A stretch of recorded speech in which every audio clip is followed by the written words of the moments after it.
Welcome to the Her Voice Shines podcast, where we celebrate the power, brilliance, and resilience of women everywhere. I'm your host, Shanasia Washington. Join us as we share inspiring stories and insights from extraordinary women who have found their voice and are making a difference. Together, we'll create a ripple effect, illuminating the path to visibility and empowerment. Let's break barriers, shatter ceilings, and lift each other up. In each episode, we dive deep into the journeys of women who have turned their challenges into triumphs and their dreams into reality. Whether you're looking for motivation, guidance, or a community that understands your journey, you're in the right place. Stay tuned and remember, let your voice shine.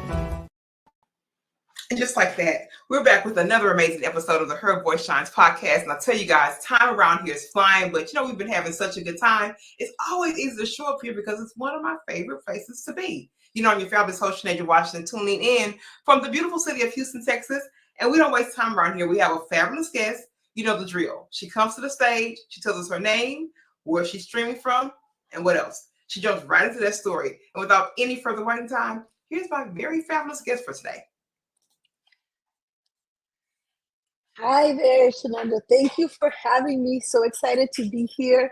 I'm Johanna Moya-Fabregas.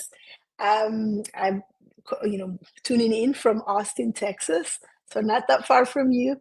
And let me tell you about me. I was born in Cuba, raised by a Cuban mom and to a Chilean father, grew up through crazy political turmoil in Latin America in the 80s, and came to this country as an immigrant, and was able to get ahead and farther in my education because my family believed in the power of education and supported me and pushed me to open doors so I could be the first to graduate from college, to obtain a PhD.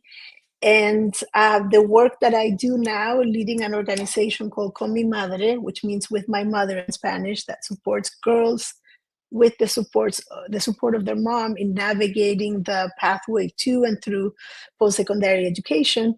I'm able to do that, and it's a full circle moment for me because I was one of those girls that was navigating a new system in a different country, learning the language, and needed people from the community to support me. So that's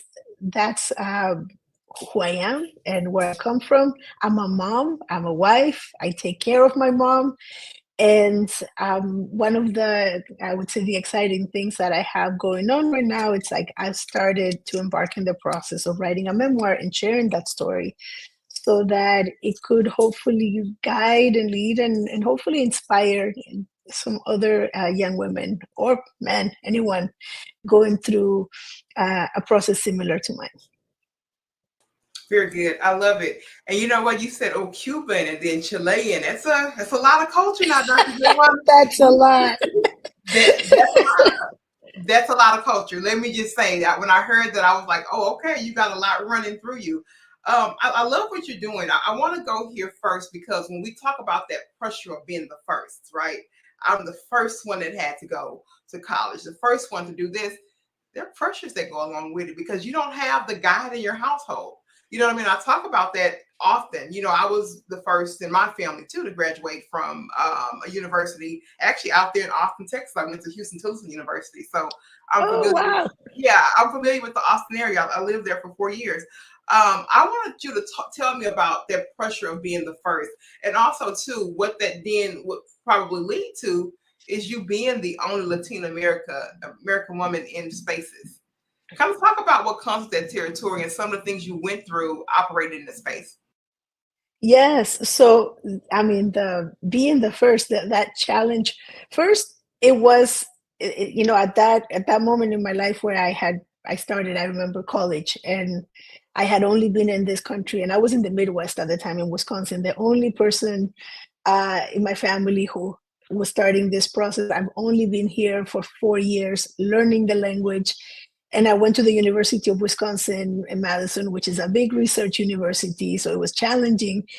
And the pressure was not only to figure out this system so that I could do well for myself and understand the process of going to college here and then continue to learn the language at the same time. But also, I felt the responsibility of I had to make it so that all of these sacrifices that my parents had made were worth it. I felt like I put that on myself. And also the responsibility of helping my parents navigate that education system with me and explain what that was like, even to the point of applying for before I got in, applying for school, going through all of that. And then also the responsibility that I was the only one. So if anything ever happened to my parents, I knew I had to drop it all and go help out. And in between, classes and assignments and things, I was the one helping my parents read their mail. They had a small business, helping them file taxes, helping them navigate the healthcare system, like all of those things that didn't give me the time or the privilege to just be a student, a college student, and enjoy that space. And I see a lot of that in the students that our organization works with today. And that's why we provide that support both to the girls and the moms, so that it's it's family wide, and then there's that support, and it doesn't put that pressure on the student or just on the family, so that it's everybody understand what this looks like. And then navigating grad school, what's another ball game, like going into grad school, into a PhD in history was very challenging because it's a field that it's mostly male dominated, or it was at that moment. And I was very often the only Latina in many spaces. And being in a space that was intimidating, and that often felt that there was no room for my whole self, was draining and challenging. However, I was lucky to have family that, my parents that raised me with this sense of pride and this sense of, who you are is gives you, what gives you an advantage, what prepares you for being in a lot of different spaces. So you have to bring your full self, and you have to share that with others. And I did, but it was still it was still complex, going through all of that as the first. Yeah, and that's interesting. And then, I think what happened, at least for me, even when going through first and different things, you look at the strides of your parents, right? They could only do what they knew how to Yeah. do, right? But they still kind of made it happen. And that's the power in it when you look back and it's in reflecting time, because just think about their stance, when they were bringing their children here and trying to figure out what that looks like. So Yeah. just in your seat now, just talk about that sense of really pride and gratitude. It's sometimes easy to think about it, but sometimes when we say it out of our mouths, it's like we can give them roses because we understand now from our adult selves some of the things they were really going through. Yes, yes. And I think there's so much you learn from that hustle, to put it somehow, that you see that your parents come here, they figure it out, even not knowing the language. They jump into work, they're raising you, they're guiding you. And there's so many lessons in how you see your family survive, that you take with you, and sometimes you don't realize those lessons and the value that they hold, for what you're going to encounter, what you're going to encounter being in the only one in a space, what you're going to encounter navigating your career, what you're going to encounter raising a family, and then the challenges that you face, in spaces where you might not feel as welcome. But you draw a lot of inspiration from those experiences, and I certainly did, and I continue to do so. Now, as a mom, I continue to do so. I love it. I'm definitely in a place of reflection now because I know it can be harder, but then you also to think about like the limited access they had to things and how they still made it happen. So I'm encouraged by that to keep going, in the fight to just Yeah. make this world a better place. Now, what's good about this podcast is what I'm noticing during this lunch is that so many stories of resilience is coming from the pandemic. So many stories of resilience really, really shaped around COVID because we had to, pull his sleeves up and baby just figure it out. So I know Yeah. that leading Call Me Madre, that was a place where you were kind of new to the space during the time of the pandemic. I want you to have to talk about that pivot in mindset. I know you were probably, I think, less than a year being executive director. Exactly. Talk about that struggle, because right now is where I'm getting a lot of gold, because I'm seeing women who have made things happen during this pandemic. So I want Yeah. to talk about that. Yes, I mean, the pandemic definitely put all of our leadership skills to the test and taught us some, right? Um, During that time, I had been in the organization for, yeah, it was a little bit less than a year.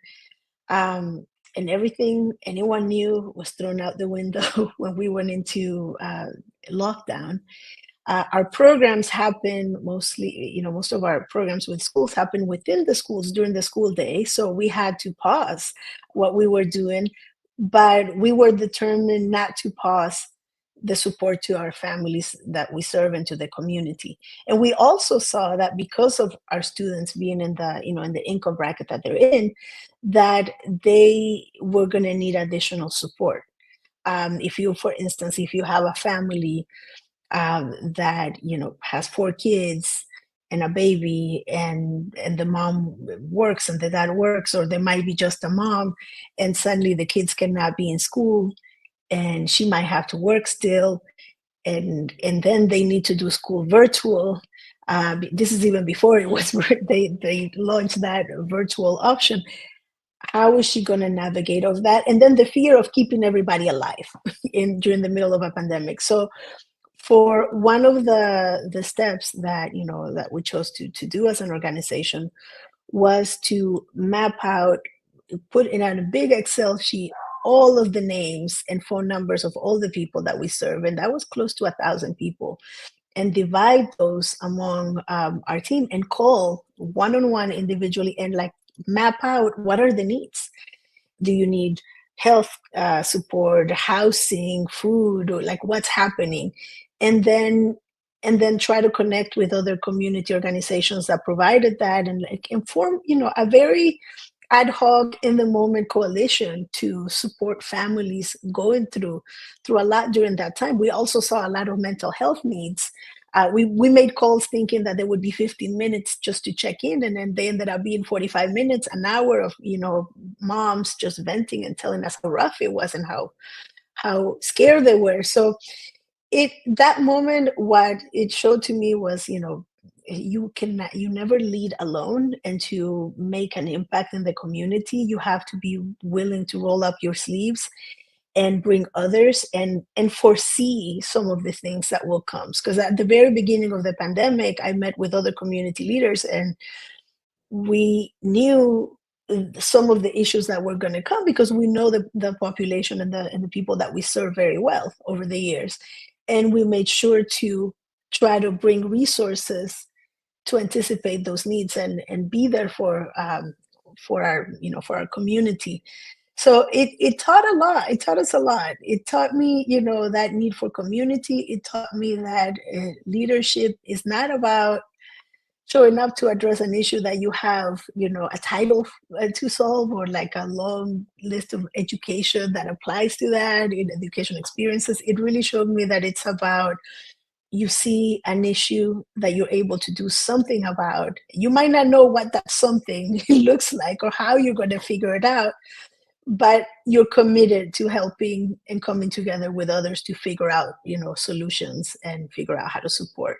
And that's what we did during the pandemic, and I think those lessons will carry that through life. We haven't even processed what that meant for everybody in terms of leadership yet, so it's really great to have the space to talk about some of that now.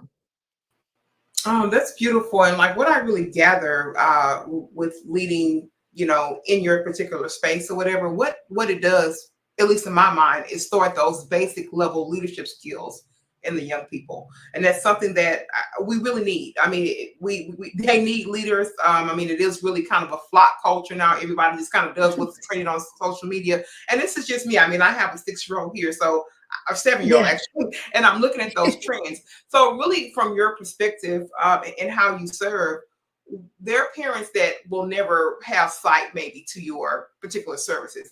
What would you say are those basic building blocks to start building leaders in children? Because it's a topic now that we need to all lean into.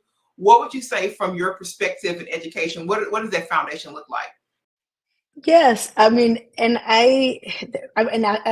a mom too, I have a 12-year-old, and I think that building leadership, first, I think it should come from empathy, like instilling empathy from a young age, and a sense of responsibility for your community and what you can do to make things better. So for a little kid, I mean, I what comes to mind is like the playground, or when you see conflicts or issues arising, and talking about to your children about, well, are you able to intervene in a way that's safe? Are you able to support? Do you see somebody going through a hard time?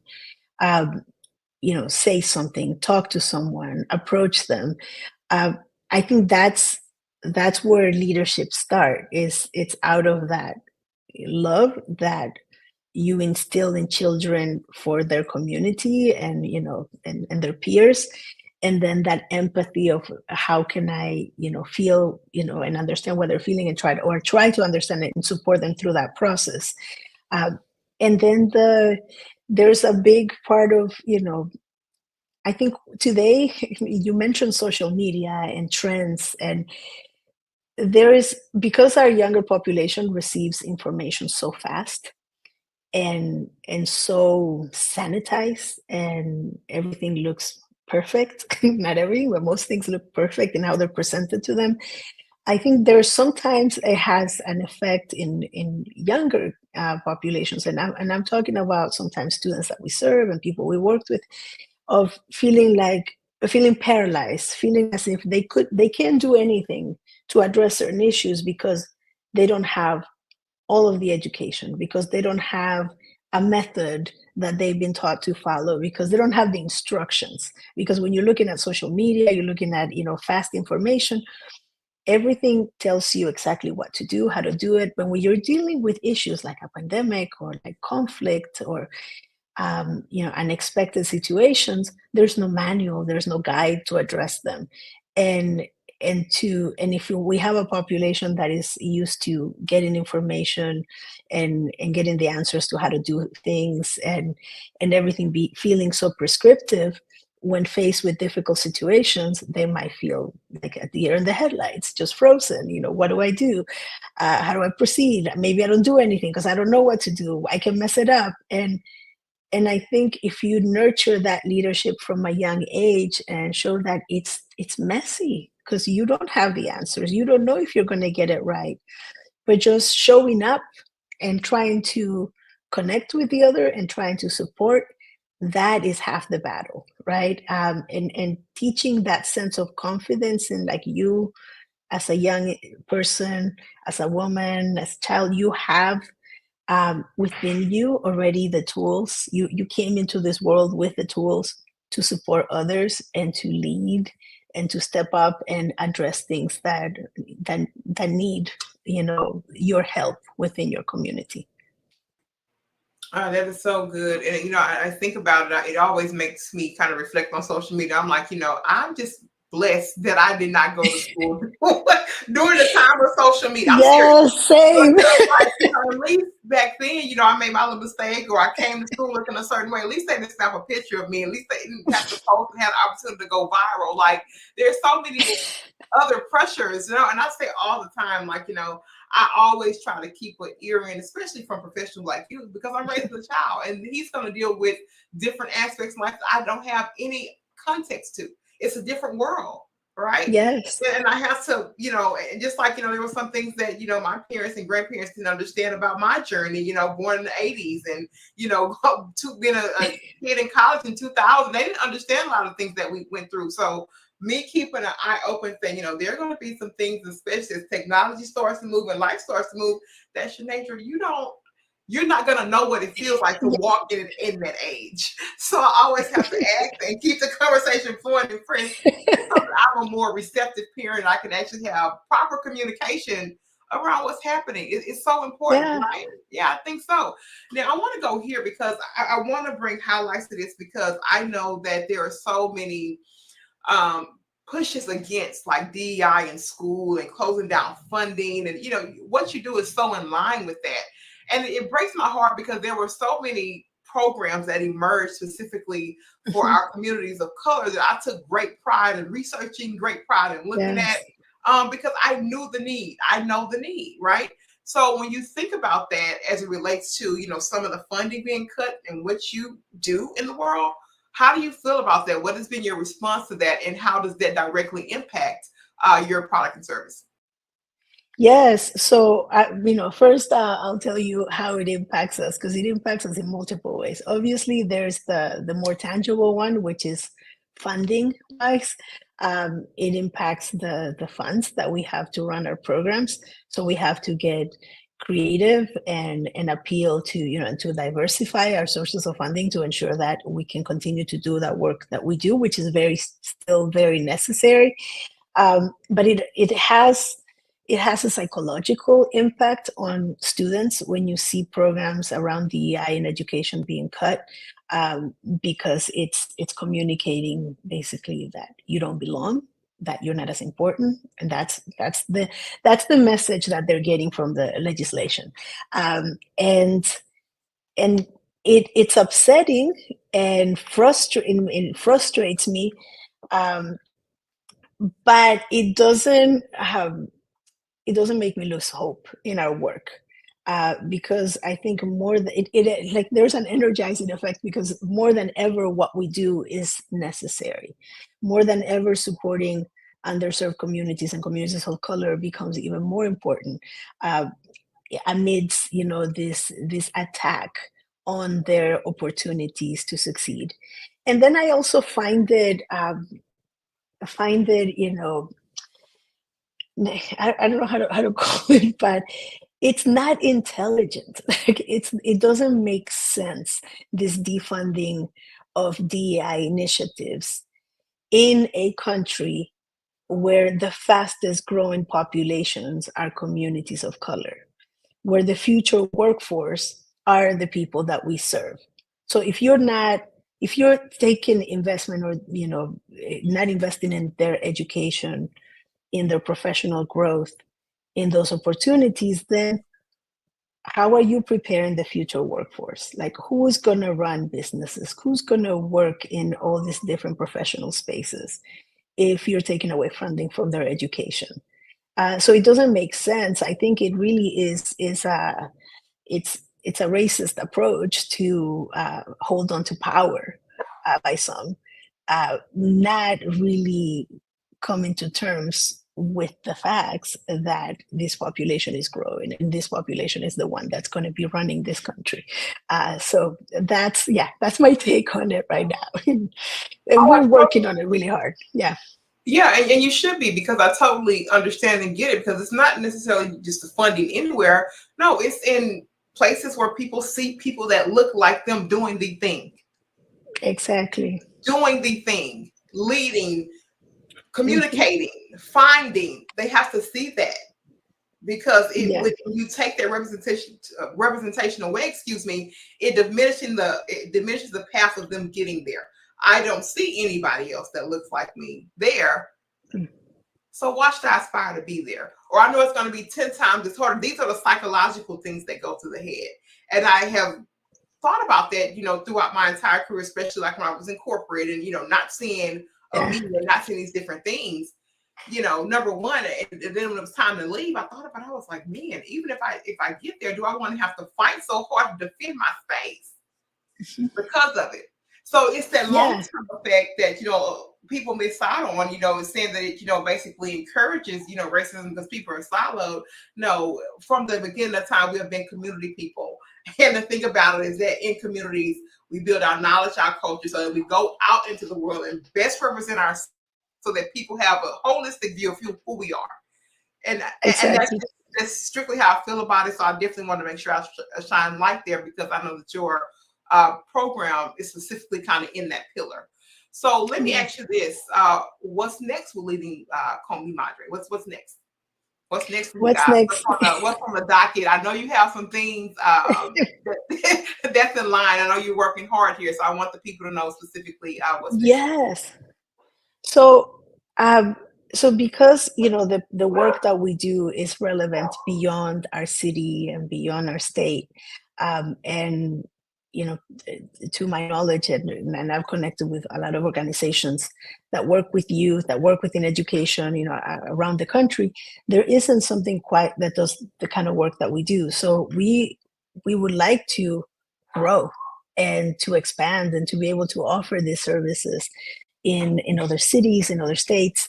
And right now we're in that process of solidifying our data, solidifying our infrastructure in terms of the model of how this program works here and what things can and cannot be changed so that it can go into other spaces and other states and respond to the needs of those new cities. So we're working with some foundations to develop that. We're working with some university professors on studies to map out and be able to capture the impact of our work so that we can make the case to grow beyond Austin and beyond Texas. And it's very exciting to be able to think about it in that way and to grow this organization that has been so local for so long, beyond our borders. Dr. Johanna, did I hear you say you were coming to Houston? Or maybe I didn't hear that. We should.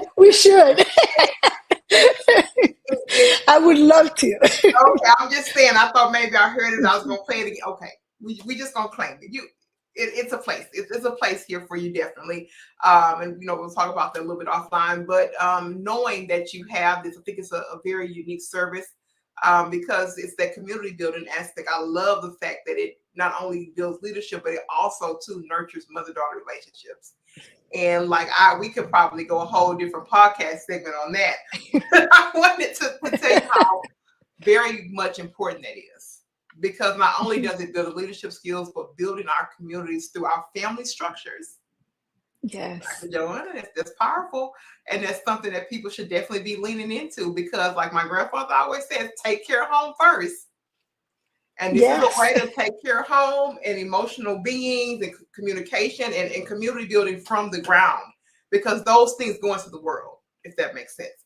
Yeah. I'm just saying, this is very important. Yeah, I want to mention something there, especially in relation to this, this DEI attacks happening, where we're already in a space where oftentimes, our youth, especially our youth of, color, is told that in order to be successful and to make it and to achieve, greatness in their careers and in their lives and in their pockets, that their families, their family struggles, their culture, all of that is not important, that they just have to play the game and check certain boxes. I think especially given that we're dealing with all of that and with an attack on diversity and inclusion efforts, it's more important than ever to show the impact of supporting families in a holistic way, to really working from the inside out so that our students, so that our youth, they don't just achieve a degree or a good job, that they get there and they feel like they are where they're supposed to be, that they feel that they can be themselves, and that they have their family with them. And I don't mean necessarily physically, but they have their family with them in their hearts. They have their family supporting them in their initiatives and understanding what that means.